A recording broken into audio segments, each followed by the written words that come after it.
Well, let me be clear in opening that the Assad regime in Syria has been repressive, violent, and cruel in its treatment of civilians during this civil war. Nonetheless, that doesn't change the fact that the US resort to force in the form of airstrikes against the airbase in Syria yesterday was in breach of international law and represents a dangerous escalation in the conduct of this proxy war in Syria. The airstrikes were in breach of international law because under Article 2.4 of the UN Charter, member states are required to refrain from the threat or use of force in international relations unless the use of force is authorised by the Security Council or necessary in individual or collective self-defence. And in this case, neither the Pentagon spokesman, Captain Jeff Davis, who explained the basis for these strikes, nor the US President Donald Trump has given any legal justification for the strikes. The intended aim of the strikes, they've said, was to deter the regime from using chemical weapons again against its civilian population and a response to the deadly attack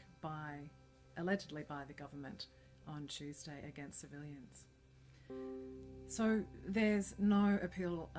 to the notion of self-defense, and nor is there any authorization by the Security Council for this action. And the only potential basis then that might remain for the US to use force in this kind of situation would be the very controversial doctrine of humanitarian intervention.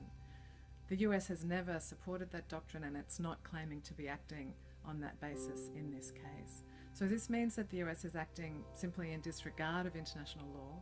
and this sets a dangerous precedent for other states to be able to simply resort to force when they say that the situation warrants it.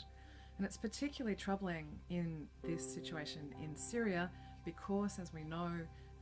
the involvement of Russia there could easily see an escalation where Russia decides to retaliate and the US then has to make a decision as to whether to take another step. Finally, this remains a US administration that has been very clear about its being cavalier about facts, that we're in a post-truth era, and one which has declared itself to be seeking to make America great again and to be fairly cavalier about the treatment of Muslim refugees and to be determined to have a crusade against radical Islam. And to have that kind of administration waging war in a way that is unrestrained by international law seems quite dangerous.